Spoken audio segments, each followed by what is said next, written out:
Hello students, welcome to CS Edu Hub. आज के इस वीडियो में हम ट्रांसपोर्टेशन का ही क्वेश्चन कंटिन्यू करने वाले हैं। लास्ट सेशन में हमने डिस्कस किया था कि ट्रांसपोर्टेशन प्रॉब्लम को सॉल्व करने के लिए दो स्टेप्स होते हैं। स्टेप 1 आईबीएफएस, जिसका नॉर्थ वेस्ट कॉर्नर मेथड हमने प्रीवियस सेशन में डिस्कस किया था।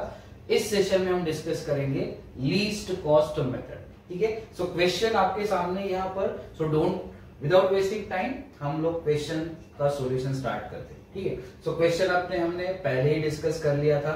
I will not repeat it again, but हमारे पास 3 वेयर हाउस है, 3 स्टोर है, warehouse and stores, and हर वेयर हाउस से स्टोर तक cost per unit is given.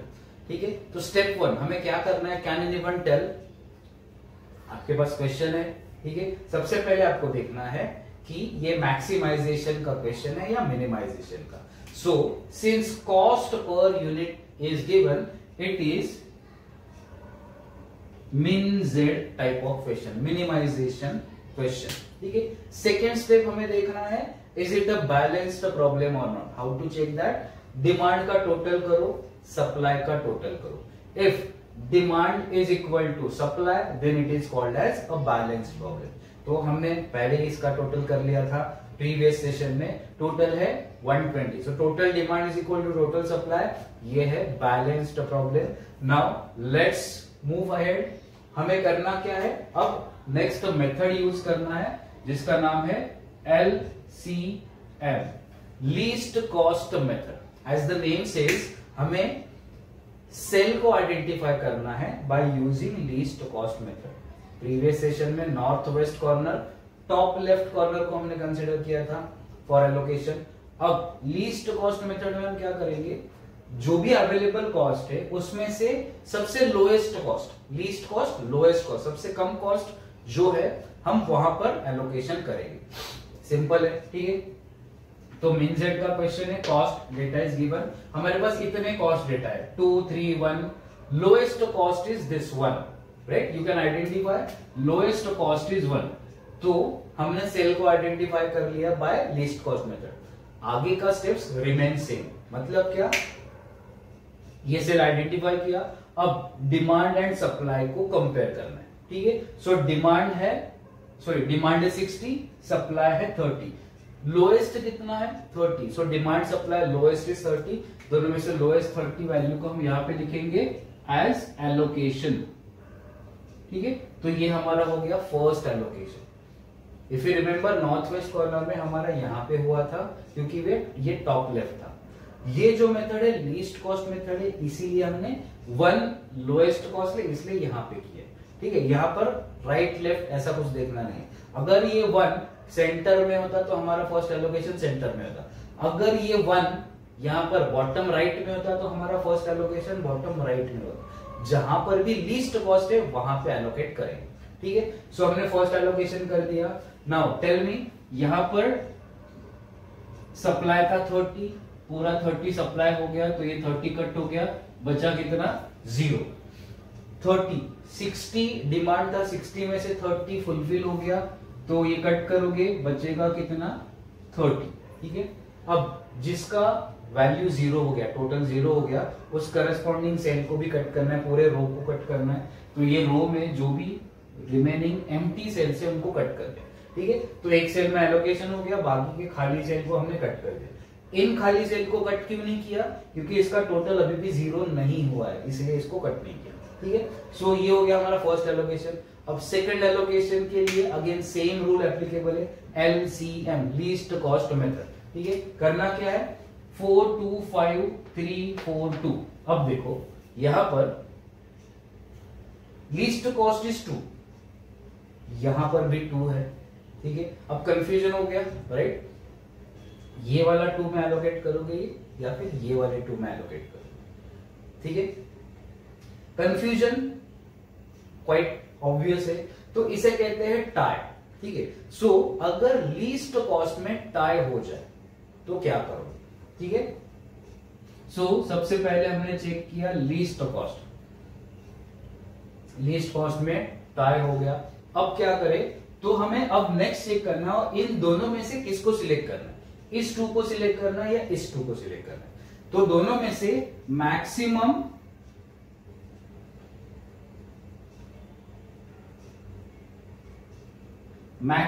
Allocation कहां पे होगा वो हमें कंसिडर करना होगा। मतलब अगर हमने इस 2 को सिलेक्ट किया तो हमें आइडेंटिफाई करना होगा कितना एलोकेट करोगे। अगर इस 2 को सिलेक्ट किया तो मैक्सिमम कितना एलोकेट करोगे।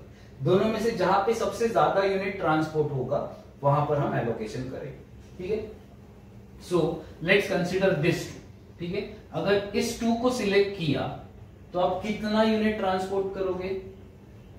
Demand is 20 and supply is 40। 40 20 lowest कितना होगा, लोएस्ट इज 20। तो जस्ट एक राइटिंग फॉर रेफरेंस 20। ठीक है, अब अगर मैंने इस वाले 2 को सिलेक्ट किया तो क्या होगा। अगर मैं इस 2 को सिलेक्ट करता हूं तो सप्लाई इज 50, डिमांड इज 30। तो मैं यहां पर कितने यूनिट्स एलोकेट करूंगा, 30। तो यू कैन सी अगर मैंने इस 2 को सिलेक्ट किया तो 30 यूनिट्स कर रहा हूं, इस 2 को सिर्फ 20 यूनिट्स। दोनों में से ज्यादा कहां पे एलोकेट हो रहा है, ये वाले 2 में। तो मैं इस 2 को भूल जाऊंगा अभी के लिए। ठीक है, so I will consider this 2। Reason क्या है, वो लिस्ट कॉस्ट है, उसमें टाई हो गया तो मैं देख रहा हूं मैक्सिमम। तो यहां पर दोनों में से मैक्सिमम एलोकेशन 30 में हो रहा है।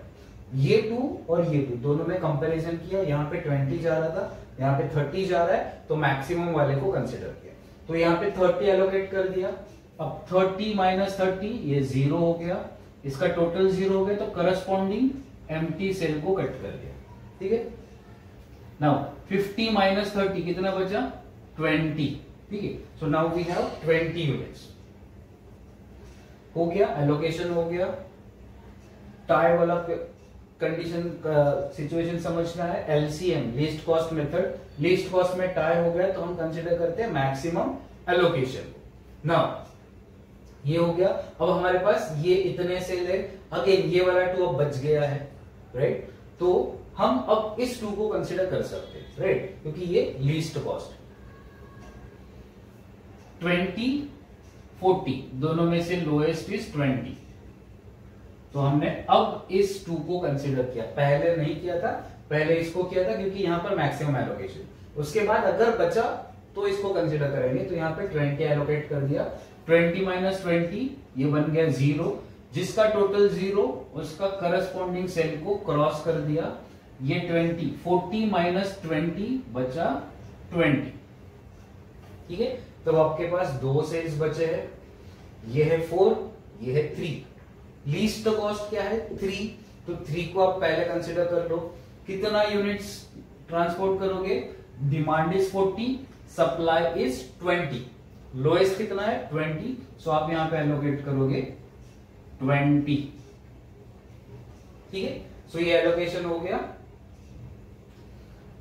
ये 20 20 0 बन गया, 40 माइनस 20 बच गया 20।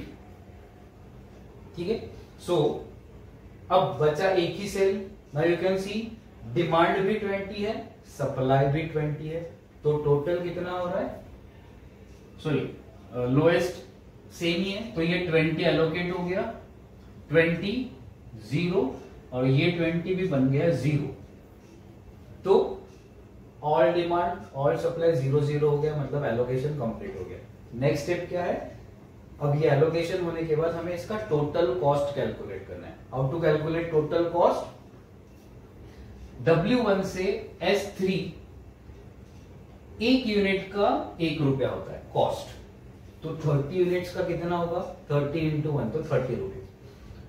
W2 से S1 में एक यूनिट का कॉस्ट है 4 रुपया, 20 यूनिट्स ट्रांसपोर्ट किया तो 20 इंटू 4 राइट 80। तो ऐसे ही हर एक का हमें मल्टीप्लीकेशन करना है एंड सबका टोटल करोगे तो आपको मिलेगा टोटल कॉस्ट। लिखना कैसे है, टोटल कॉस्ट इक्वल टू ये टोटल कॉस्ट किस चीज का है, IBFS initial basic feasible solution bye least cost method, उसका टोटल कॉस्ट। ठीक है, सो कैसे कैलकुलेट करना है, 30 इंटू 1 ठीक है plus 20 into 4, 20 into 4 plus 20 into 2 plus 20 into 3 plus 30 into 2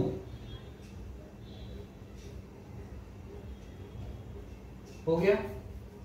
1 2 3 4 5 1 2 3 4 5 total cost. तो इसे आप सॉल्व करोगे, आपको जो आंसर आएगा वो होगा total cost. And as you know, इसका आंसर आप मुझे कमेंट करके बताओगे। I am not going to provide the answer for this. क्या करना है, तो ये वीडियो आपको कैसे लगा जरूर बताना। याद रखना, नेक्स्ट वीडियो में हम डिस्कस करेंगे वैम मेथड, जिसे हम पेनल्टी मेथड भी कहते हैं। सबसे इंपॉर्टेंट मेथड है। रीजन क्या है, क्योंकि यूनिवर्सिटी में 99% चांस है कि वैम मेथड का ही क्वेश्चन पूछा जाएगा। तो नेक्स्ट वीडियो के लिए वेट करना।